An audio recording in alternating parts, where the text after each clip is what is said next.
All right, let's talk about H&R Block. We're digging into their latest earnings report, and this one, well, it's a real head-scratcher. You've got headline numbers that look pretty solid, but the market's reaction, absolutely brutal. So we're going to dive in and figure out exactly what sent investors running for the hills.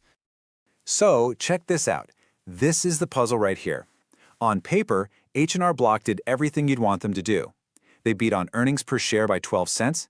They beat on revenue. And, this is a big one, they stood by their full-year guidance. Normally, that's a recipe for a stock to pop, right? Well, not this time. The stock got absolutely hammered. We're talking down over 7% on 3 times the normal volume. This is the mystery we've got to solve. Okay, so to really get what happened, we've got to push past those headlines. Let's look at the numbers behind the noise, because this quarter, it's really a tale of two completely different stories. First up, let's talk about the good news. Revenue growth was strong. I mean really strong. Up 11.1% year over year to just under $199 million. And look, this wasn't just some squeak-by growth. It was a solid beat over what the analysts on Wall Street were predicting. And the good news didn't stop at revenue. Nope, they delivered on the bottom line too. Their adjusted loss per share was actually 12 cents better than expected. So you've got a beat on the top line and a beat on the bottom line. See why this is so confusing? On the surface, this all looks great. So, that really is the million-dollar question, isn't it? If revenue beat and earnings beat, what in the world did the market hate so much? What caused that massive sell-off? And boom, here's our first major red flag. Let's talk EBITDA. It's a really important way to look at a company's core profitability. Well, their loss actually got bigger. It widened to $266 million. That's worse than the $261 million they lost last year.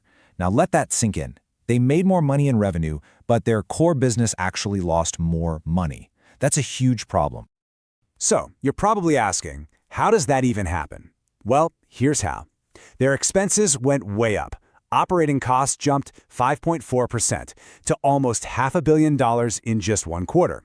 Management said it was from paying their people more, which makes sense, but also higher consulting fees. And for Wall Street, rising costs are like a fire alarm. It just screams margin pressure. All right, so management wasn't blind to this. They knew those cost numbers would look bad. So what did they do on the earnings call? They tried to change the subject. They started talking about their big AI playbook, basically trying to sell a story about the future to distract from the numbers of today. This quote right here, this is the core of their entire pitch. It's classic corporate speak, right? Expert-led, technology-enabled. What they're really trying to say is, hey, we're blending our human experts with some fancy new tech. The real message to investors was, yeah, costs are high, but look at this shiny AI object over here. It's an investment, not an expense. And to be fair, it wasn't just fluff. They did give some specifics. They talked about an AI assistant for their own employees, which is pretty cool. They're also scaling up something called Second Look, which helps new clients find mistakes in old returns. Plus, more integration with their small business tool, Wave, and just general automation to make things run smoother. This is the grand plan they're hoping will pay off down the road. And here's where things get really interesting. To show they truly believe in their plan, they did something pretty bold. They reaffirmed their full-year guidance. They didn't lower it, they didn't hedge, they stood by their original targets for revenue, for EBITDA, and for earnings. That's basically management staring the market in the face and saying, we hear your concerns, but you're wrong. We've got this. So, management sounds confident, right? Then why did the stock tank? Well, because context is everything. Let's zoom out and see what investors were looking at beyond just this one report. And yikes, this chart tells a painful story. Over the past 12 months, the S&P 500, the broad market, is up over 15%. H&R Block, it's down almost 35%. It's been a terrible investment. So you have to imagine investors holding the stock were already losing patience. They were not in the mood for any bad news. Okay, so let's put all the pieces of the bear case together. What are the bears saying? 1. Costs are going up, which is killing margins. 2. The stock was already in a nosedive, down 30% in just the last quarter. 3. The whole industry is barely growing. We're talking like 1% growth. And 4. There's a ton of doubt that an old-school company like this can really pull off a high-tech AI transformation. It's a tough story to fight. And this number right here, this shows you just how negative the sentiment already was. A 9.23% short float. That means that before this report even came out, a huge chunk of the market, over 9% of the tradable shares, was being bet against the company. These are investors who are literally paying money for the chance to profit if the stock price goes down. The deck was already stacked against them. Okay, so we've broken down what happened and why. Now it's time for our favorite part, the next call. Here's our verdict on where this stock goes from here. When you just lay it out side by side, you can really feel the tug of war. You've got the bull case, right? They're holding on to that reaffirmed guidance for dear life, and they're excited about the AI story. But then you have the bear case, which is just pointing at the scoreboard.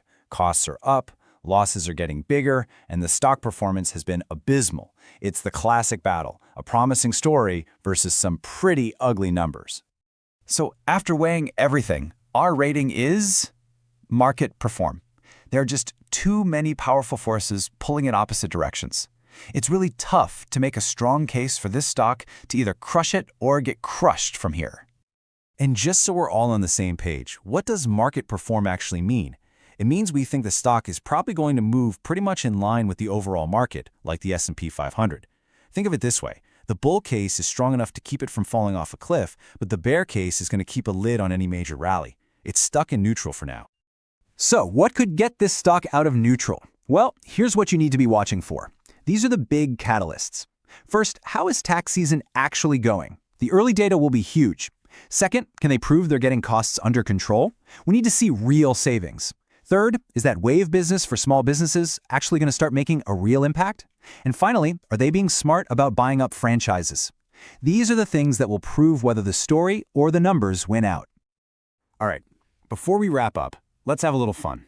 This kind of situation where a stock is beaten down, everyone hates it, but management is still talking a big game, creates a really fascinating setup.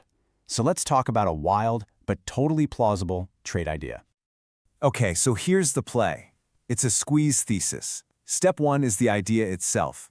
The market thinks this company is doomed, right? It's priced for absolute failure. But that reaffirmed guidance acts like a safety net, and that super high short interest we saw, that's like a coiled spring. Any little piece of good news could set it off. Step two, what's the trigger? The catalyst could be the very next earnings report. If they show even a tiny bit of progress on costs or some decent tax season data, all those short sellers might panic and be forced to buy back their shares, which sends the price rocketing up. And step three, how could you play it? One way is with something like a long-dated, out-of-the-money call spread. It's a way to make a low-cost, limited-risk bet that things just aren't quite as bad as everyone thinks. And really, it all boils down to this one massive question.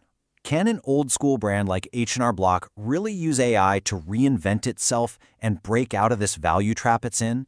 Or are these rising costs just a symptom of a much bigger problem, a permanent drag on a company stuck in a slow-growth world? The answer to that is going to decide everything for this stock. And as always, remember, this is not financial advice.